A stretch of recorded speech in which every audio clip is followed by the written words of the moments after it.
জলবসন্ত ছোঁয়াচে ভাইরাস ঘটিত একটি রোগ। যে কোনো বয়সের লোক এতে আক্রান্ত হতে পারে, তবে সাধারণত 2 থেকে 8 বছরের শিশুদের বেশি হতে দেখা যায় এই রোগ। জলবসন্ত থেকে শিশুদের সুরক্ষিত রাখতে আজকের পত্রিকাকে কিছু টিপস দিয়েছেন রাজধানীর আলোক হেলথ কেয়ার লিমিটেডের শিশু বিভাগের অধ্যাপক ডক্টর ইমনুল ইসলাম।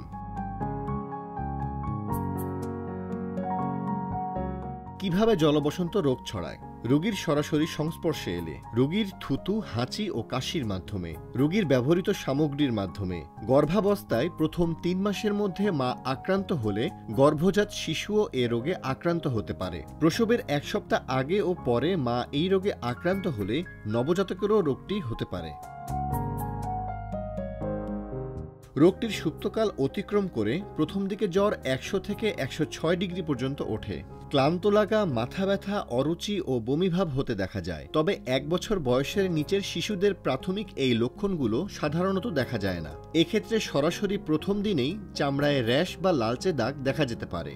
চামড়ার এই সংক্রমণ মাথা ও মুখমণ্ডল থেকে শুরু করে বুক, পেট, হাত, পা, মুখগহ্বর, জিহ্বা, চোখ সহ শরীরের বিভিন্ন জায়গায় ছড়িয়ে পড়তে পারে। প্রথম দিকের দানাগুলো শুকাতে শুরু করলেও নতুন নতুন দানা শরীরের বিভিন্ন জায়গায় উঠতে দেখা যায়। চিকেন পক্সের টিকা দেওয়া থাকলেও ওয়াইল্ড টাইপের ভাইরাসের মাধ্যমে আক্রান্ত হওয়ার আশঙ্কা থাকে। সেক্ষেত্রে রোগটির তীব্রতা কম হয়ে থাকে। জলবসন্ত থেকে ত্বকে ব্যাকটেরিয়া সংক্রমণ হতে পারে, সেই সাথে শ্বাসতন্ত্রের সংক্রমণ বা নিউমোনিয়া হতে পারে। আরও হতে পারে গর্ভজাত শিশুর স্নায়ুতন্ত্র, চোখ, হাত, পা ও চামড়ার গঠন ত্রুটিপূর্ণ হওয়ার আশঙ্কা। এছাড়াও মৃত শিশু প্রসবের আশঙ্কাও থাকে জলবসন্ত থেকে। সাধারণত 14 থেকে 21 দিন পর্যন্ত রোগটি মানবদেহে সুপ্ত অবস্থায় থাকতে পারে।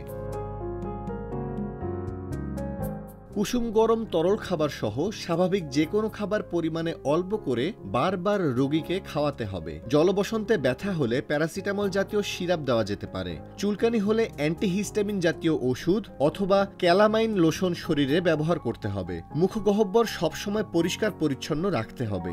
ব্যাকটেরিয়াজনিত ত্বকের সংক্রমণ অ্যান্টিবায়োটিক ওষুধ দিতে হবে। রোগের তীব্রতায় চামড়ায় প্রদাহ বেড়ে গেলে বা রোগী নিউমোনিয়ায় আক্রান্ত হলে অ্যান্টিভাইরাল ওষুধ দেওয়া যেতে পারে।